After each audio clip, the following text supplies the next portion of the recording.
Here comes Nord the Barbarian to the ring, and now his partner from Santa Fe, Mexico, King Kong Brody. Now, Brody was actually a bit of a mentor to Nord. He even gave Nord his blessing to do the Huss chant. Nord had some promise in Mid-South after his AWA days. Looked like he was going to have a solid run in the business, but then came the knee injury. Yeah, that knee injury just kind of wiped out his moment. You know, it sapped out the strength from his legs, and he never really fully recovered. So by the time he debuted as the Berserker in the WWF, he just wasn't the same guy.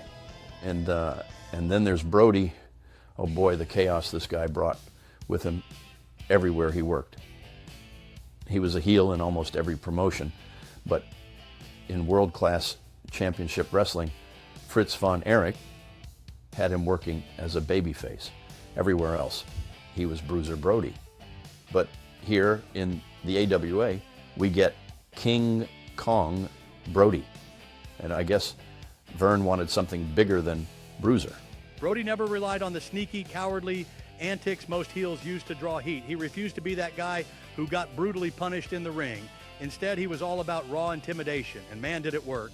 And just picture him raging around the ring with that long black hair, full bushy beard, and eyebrows. I mean, that could probably win a match on their own. I mean, the guy looks like a human wrecking ball.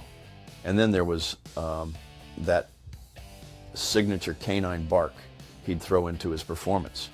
And it was like watching a wild animal unleashed in the ring. And he didn't wrestle so much as demolish. Kicks, punches, elbows, leg drops, rinse and repeat. There was no downtime with Brody, no lulls in the action. Once he stepped into the ring, it was full-on mayhem. He didn't need flashy moves. His presence and sheer brutality did all the talking for him. Now, Brody just wasn't a wrestler. He was an experience. And tonight, with Nord the Barbarian by his side, this place might just not survive the night.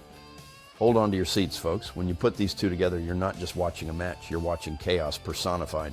You know, Brody never stayed in one territory for very long, but promoters always brought him back because the guy sold tickets. Fans just couldn't get enough of him. That chaos, that raw energy, he was box office gold. Even if he left a trail of destruction behind him, wherever he went.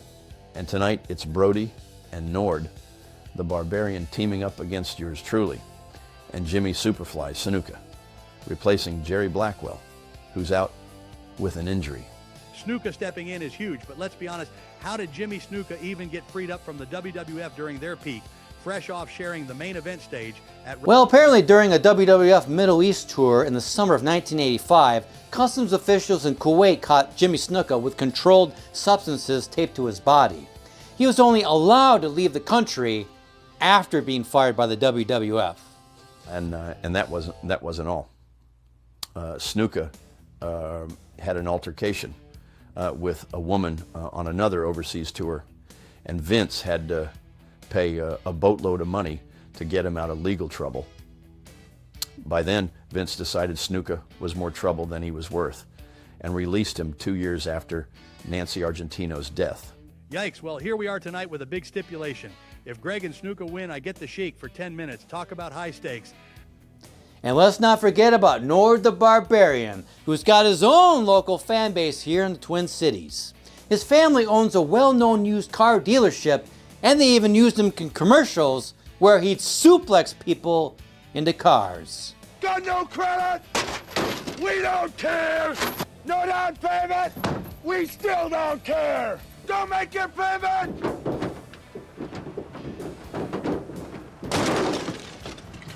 That's right, then we care! We're Nord Motor Company, located a mile west of Anoka on Highway 10.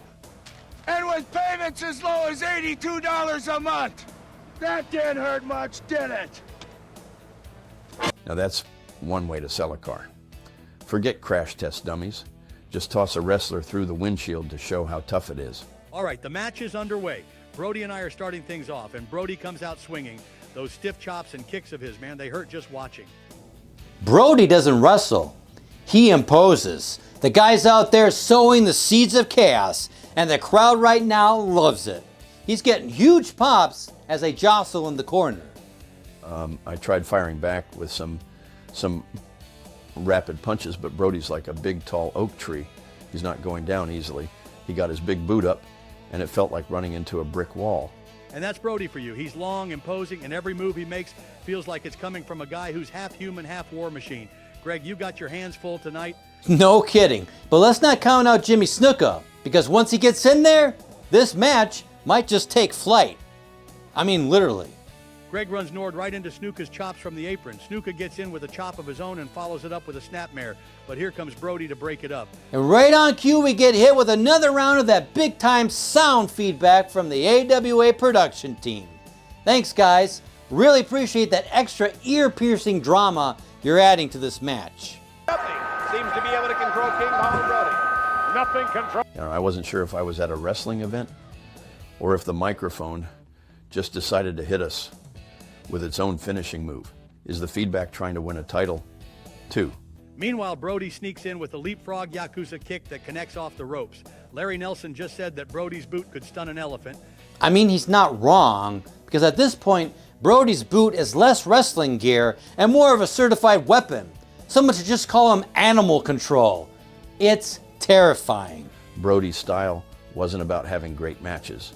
It was about making it look like a chaotic, crazy fight. Yeah, and Brody respected Snuka a lot.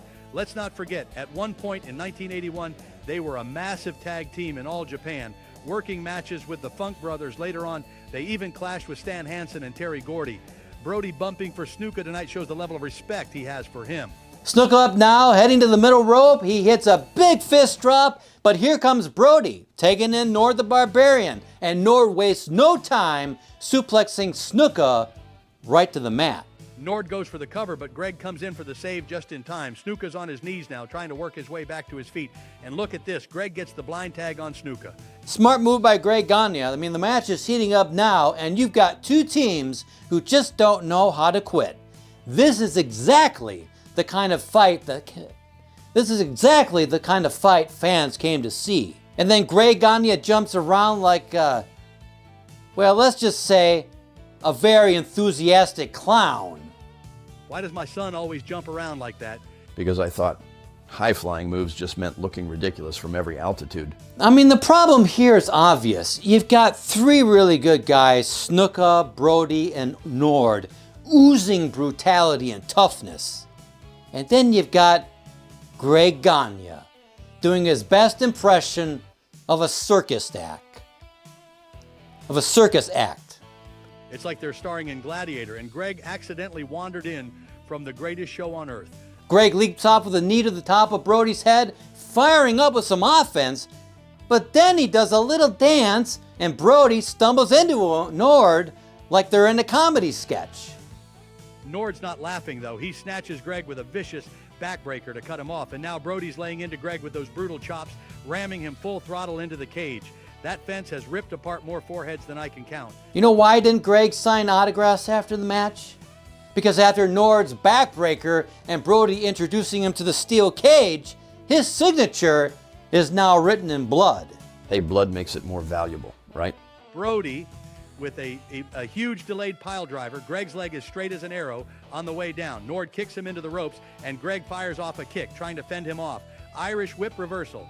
Nord eats the steel cage. Greg finally makes the tay to Snuka, and here comes Superfly going to work on King Kong Brody.